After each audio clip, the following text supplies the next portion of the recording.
उत्तर प्रदेश में नेपाल के शारदा बैराज से छोड़े गए पानी ने तबाही मचा दी। वहां के कई जिलों में नदियां खतरे के निशान को पार कर गईं और यही पानी लोगों के लिए मुसीबत बन गया। जिसकी एक तस्वीर आई बाराबंकी से। वहां तो घाघरा और सरयू नदी ने लोगों का जीना मुहाल कर दिया।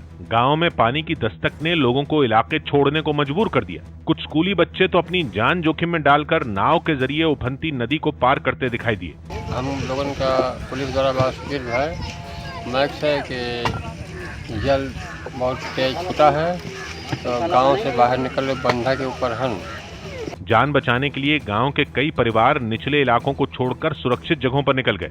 वहां ये लोग अस्थायी झोपड़ियां बनाते नजर आए ताकि रहने के लिए कम से कम एक छत नसीब हो सके। तो वहीं जो गांव पानी में डूबे, वहां के हालात तो डराने वाले थे। वहां इतना पानी भर गया कि लोगों को अपने जानवरों को जैसे तैसे वहां से लेकर निकलना पड़ा। आरोप है कि नेपाल से तकरीबन 5.5 लाख क्यूसेक पानी एक साथ छोड़ा गया, जिसके बाद यूपी के कई जिलों में बाढ़ के हालात बन गए। साथ ही उत्तराखंड में मची तबाही की वजह से संभल और उसके आसपास के जिलों का हाल भी खराब हो गया। और वहां तो जहां तक निगाह गई सिर्फ पानी ही पानी नजर आया। जिले में धान के खेतों के लिए ये बाढ़ सबसे ज्यादा खतरनाक साबित हुई। उन खेतों का हाल तो ऐसा था मानो वो नदी के बीच में हो। कई जगहों पर तो मंदिर इसकी चपेट में आ गए और फिर वहां मूर्ति के ऊपरी हिस्से बस पानी के प्रकोप से बचे। 4 दिन पहले बहुत कम था जल, और इस समय जब 2 दिन हुए हैं काफी बढ़ रहा है। और गंगा नदी में आए उफान ने वहां के घाटों की शक्ल बिगाड़ के रख दी और ये हालात सुधरते भी नजर नहीं आते। खतरे के निशान को पार करने को बेताब गंगा का रौद्र रूप देखकर हर कोई सहमा नजर आया। 100 बात की एक बात यह कि इस हफ्ते उत्तराखंड के साथ साथ नेपाल के पश्चिमी हिस्से में भी मूसलाधार बारिश हुई, जिसकी वजह से नेपाल की महाकाली नदी उफान पर आ गई और वही महाकाली नदी उत्तराखंड में शारदा नदी हो जाती है, जिसने यूपी के लखीमपुर खीरी और पीलीभीत के बाद बाराबंकी में तबाही मचाई, जहां शारदा नदी की धारा घाघरा में मिलती है। मध्य प्रदेश के भिंड में वायुसेना का लड़ाकू विमान मिराज क्रैश हो गया। बताया गया कि ट्रेनिंग के दौरान लड़ाकू विमान ने सुबह सेंट्रल सेक्टर में उड़ान भरी, लेकिन कुछ तकनीकी खराबी आने की वजह से विमान बाजरे के खेत में जा गिरा, जिससे वहां गड्ढा हो गया और उसका मलबा बिखर गया। विमान के मलबे से आग की लपटें उठती दिखी। विमान के गिरते ही गांव वालों की भीड़ जमा हो गई और जानकारी मिलते ही मौके पर पुलिस भी पहुंच गई।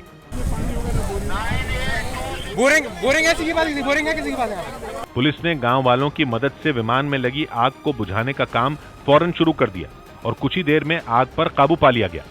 गांव वाले लड़ाकू विमान के गिरने से हैरान थे। तभी उनकी नजर आसमान से नीचे की तरफ आ रहे पैराशूट पर पड़ी। इसे देखकर बच्चे तो दहशत में आ गए, लेकिन बड़ों को हकीकत समझते देर नहीं लगी। पैराशूट है तो कुछ ही देर में पैराशूट के सहारे पायलट सुरक्षित जमीन पर उतरता दिखा। बताया गया कि उड़ान के बाद विमान में तकनीकी खराबी महसूस करने के बाद पायलट ने खुद को सुरक्षित निकाल लिया। फ्लाइट लेफ्टिनेंट अभिलाष को हल्की चोटें आईं, लेकिन वो खतरे से पूरी तरह बाहर बताए गए।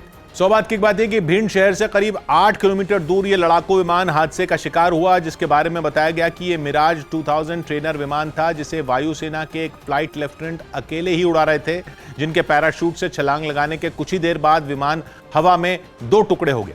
उत्तराखंड में रिकॉर्ड तोड़ बारिश से आई आफत के बाद गृह मंत्री अमित शाह राज्य की जमीनी हकीकत देखने पहुंचे।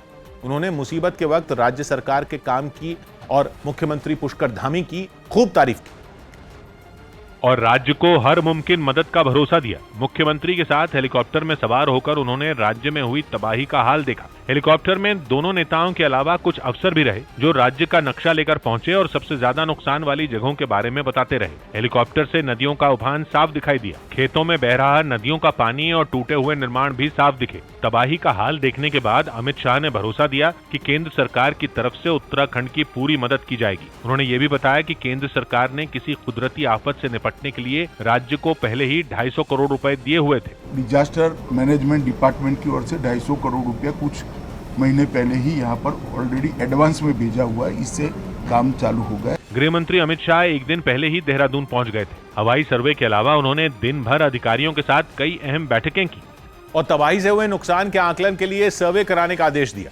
3 दिन की बारिश ने राज्य को इतना नुकसान पहुंचाया है, जिसकी भरपाई करने में कई महीने लग जाएंगे, क्योंकि राज्य के कई गांव अब तक टापू बने हुए हैं। गांवों से निकलने का रास्ता नहीं है और लोगों के घर बारिश ने उजाड़ कर रख दिए। मतलब ये कि खुले आसमान के नीचे लोग दिन भी बिता रहे हैं और रातें भी काट रहे हैं। कुछ नहीं है, कपड़े सपड़े बर्तन सर्तन कुछ नहीं है सर। बिजली के खंभे टूटने की वजह से लोगों के फोन तक काम नहीं कर रहे, इसीलिए मुसीबत में फंसे लोग मदद तक नहीं मांग पा रहे। ऐसे ही एक गांव का हाल देखने खुद मुख्यमंत्री पुष्कर धामी भी पहुंचे, जबकि राज्य के कुछ शहरों में पेट्रोल और डीजल की किल्लत शुरू हो गई है। कुछ हाईवे ठप हैं, जिसकी वजह से पेट्रोल पंपों तक तेल वाली गाड़ियां पहुंच ही नहीं पा रही।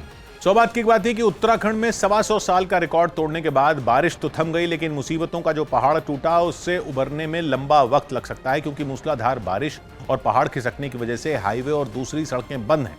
तो वहीं सेना, एनडीआरएफ और एसडीआरएफ की टीमें मलबा हटाकर उन लोगों को तलाश रही हैं जो 3 दिन की बारिश के दौरान लापता हो गए, जबकि सरकारी तौर पर 5 दर्जन से ज्यादा लोगों के मारे जाने की पुष्टि हो चुकी है। सुप्रीम कोर्ट की फटकार के बाद किसानों ने गाजीपुर बॉर्डर से कुछ टेंट हटा लिए। सुप्रीम कोर्ट पहले भी किसान आंदोलन की वजह से रोड ब्लॉक होने पर चिंता जाहिर कर चुकी है। इस बार भी कोर्ट ने कहा कि किसी भी हालत में रोड ब्लॉक नहीं की जा सकती। जिसके बाद गाजीपुर बॉर्डर से किसानों ने कुछ टेंट हटाने शुरू कर दिए। इस दौरान किसान नेता राकेश टिकैत खुद वहां मौजूद रहे। हालांकि वो खुलकर ये बोलने से बचते दिखे कि किसानों की वजह से बीते कई महीनों से रास्ता बंद था। ये रास्ता पूरा खोलेंगे? हाँ, पूरा खोलेंगे,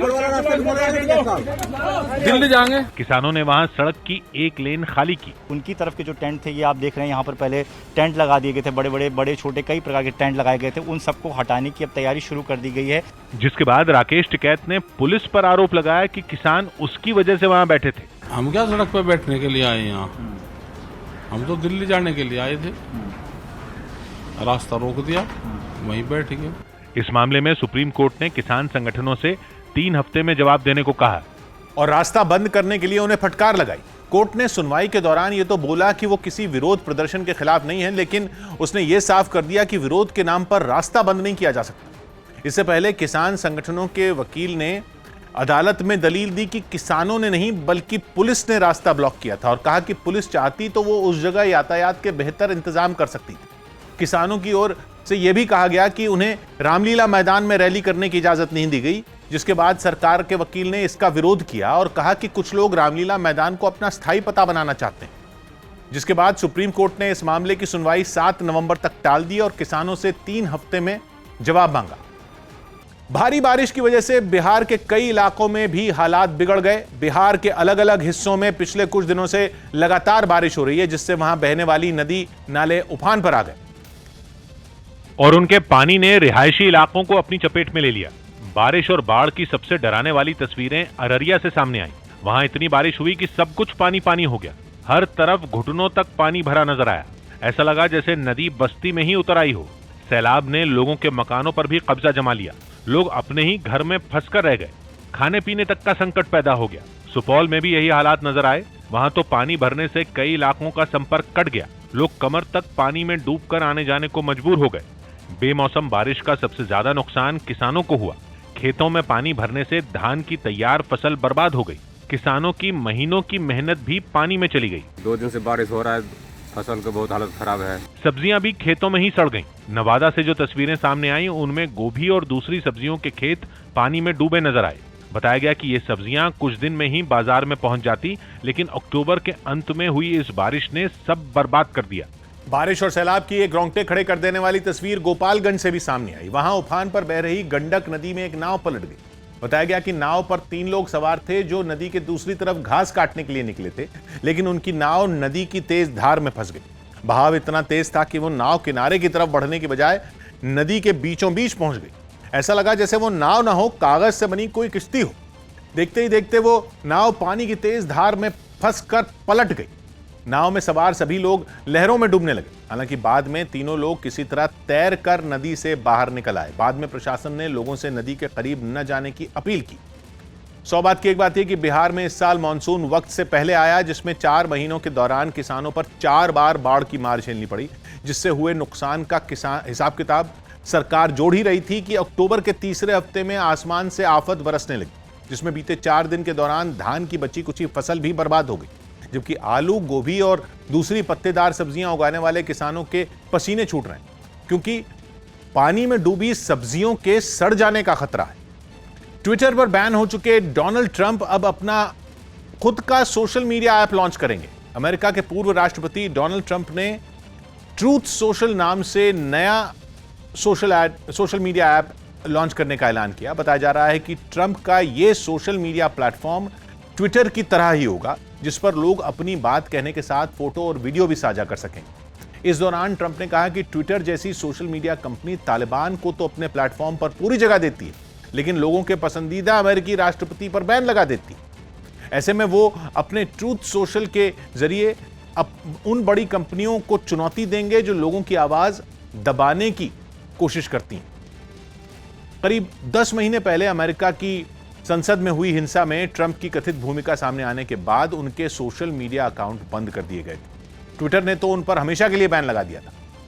भारत ने कोरोना वैक्सीन की 100 करोड़ डोज लगाने का रिकॉर्ड बना लिया। पीएम ने इसे ऐतिहासिक दिन बताया। यही नहीं, इस खास दिन को और खास बनाने के लिए वो खुद दिल्ली के राम मनोहर लोहिया अस्पताल पहुंचे, जहां पीएम ने कोरोना से जंग के सबसे अहम सिपाहियों मतलब स्वास्थ्य कर्मियों का हौसला बढ़ाया। वो डॉक्टरों और वहां मौजूद सुरक्षा कर्मियों से गर्मजोशी के साथ मिले। इसी दौरान पीएम की नजर राम मनोहर लोहिया अस्पताल में टीका लगवाने पहुंची एक दिव्यांग लड़की पर पड़ी, जिसके बाद पीएम तुरंत उसके पास पहुंचे और उसके सर पर हाथ फेरा। उन्होंने उससे कुछ बात की और फिर दिव्यांग लड़की ने पीएम को एक देशभक्ति गीत सुनाया।